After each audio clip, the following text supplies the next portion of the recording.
Hi, good morning everybody. Welcome to my channel.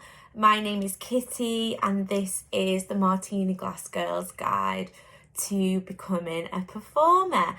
So this morning we're talking about rejection and trying to overcome that feeling that you get, that awful feeling when you're rejected from a job or an audition or what have you as a performer.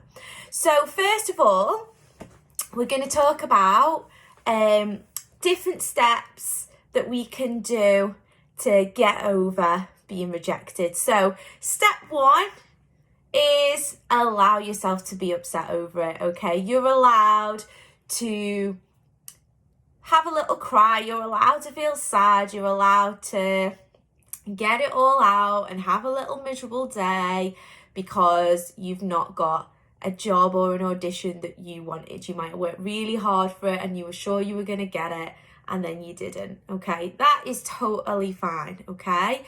What we don't want to be doing though is dragging it out for days. So give yourself that day, that afternoon, that evening to have a little moan about it, ring your mates, slag everybody off and get it all off your chest and then wind it back in and be ready to do it all over again, because we've got to face it, it's going to happen so many times in your career as a dancer. I'm a burlesque performer, I'm a circus artist, I'm a professional dancer, and it's happened to me loads of times. It doesn't matter where you are in your career, how high up, how low down, you're gonna get the same feeling when you get rejected, but you've just got to get over it. You've got to get used to it because it happens, okay? So step one is you're allowed to be a little bit upset. Step two is understanding that it's not always about you, okay? So as performers and as people, we like to think that everything is about us, when in fact it actually isn't. When you don't get a job or when you don't get an audition, it doesn't necessarily mean that you're rubbish. What it normally means is you weren't a right fit for that part, or maybe you were a right fit but there was someone who was a slightly better fit, whether that was the way they looked, whether that was the way they spoke, whether that was the way they danced, whether it could be a combination. It could be that they live closer, they've got a car and they can drive and people see that as being more reliable. It can literally be so many different things. So understanding that when we apply for a job or when we audition, there are so many other people that are doing the same thing, and the producer, the person auditioning you, the agent, whatever, they're sifting through hundreds of applications. So just because they've not chosen you doesn't mean that you're no good. It just means that you didn't specifically fit or stand out for that part, and that is fine, okay? There are ways that you can work on that. There are ways that you can make yourself stand out more. You can take a look at your CV. Is it standing out? The way you email people, is that standing out? Is it a professional email? Are you listing all your amazing skills? Are you tailoring your applications to that specific person, or are you sending a general blanket application to people? Are you using people's first names when you apply for jobs, or again, is it a blanket application? People know when it's a blanket email that you're sending out, dear sir, madam, blah blah blah. They know that. But what people want to feel is they want to feel like they know you. So if you send an email saying dear, with their name, so say it was to me, dear Kitty, I love watching your shows, I'm really interested in potentially performing for your agency, Paparazzi, one day. Would you be able to consider me for the job? That is a completely different email to somebody emailing me saying, dear sir, madam, I'm a professional performer, blah, blah, blah, blah, blah, blah, blah. I'd love to be considered for your agency. Yeah, there's no personalisation there whatsoever. So what you really want to be thinking about is not only is it about you, are you right for that job, but also are you connecting with the person that you're sending your application to or or whatever have you? Are you speaking to them in the correct way? Like, the way I would speak to one person isn't the same as the way I would speak to another person. If I'm writing a letter to the Queen, it's going to be a very different letter than if I'm writing to my friend. So you need to think about how you're going to talk to people, how you're going to express yourself, to get your point across, to get the attention of that person in a way that they would respond to. So next thing is also making yourself stand out. Sometimes we go for an audition and then we're doing our thing, and then we look at the next person and they're amazing, and we think, oh my God, I'm never going to get this job. And we don't, because that person gets it because they were amazing. So how can we upskill to be on par with the other people that we're auditioning against, or the other people that we're applying for jobs against? Do I need to take some more workshops? Do I need to do some more classes? Do I need to train more? Do I need to maybe get a business coach, someone who's going to help me to write emails or explain to me the audition process? If you're new to performing, you might not have a clue about how to go about applying for jobs or auditioning or any of these things. You might not have a clue where to start. So these are all things that you need to have a little think about.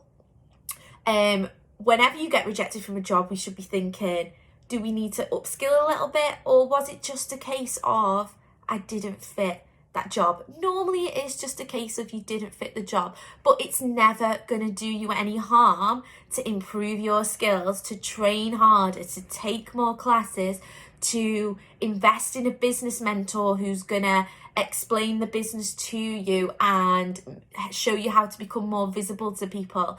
None of these things are going to harm you.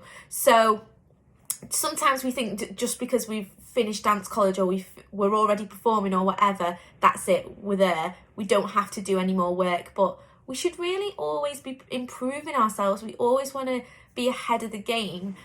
So trying to just get an edge on the competition by just improving our skills in general is really important. So my group, I run a Facebook group called the Martini Glass Girls Guide to Becoming a Performer. It's a free group that you can join. I'll pop the link below.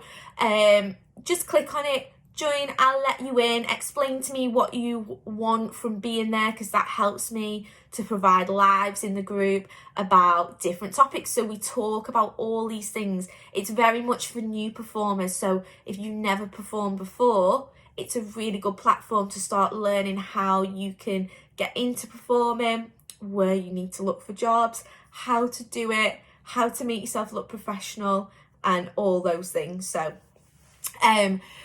yeah, and then last of all, it's really important to understand that no agent or producer or person auditioning you or whoever can know your worth. They have no way of knowing everything about you in that one split second, or even in a week, or even in a year. Okay, you should never let somebody invalidate you and make you feel like you're not worthy as a performer, because you are. Anybody can be a performer. We all have our own unique styles, unique skills, unique technique. We just need to make sure that we're packaging that in a professional package.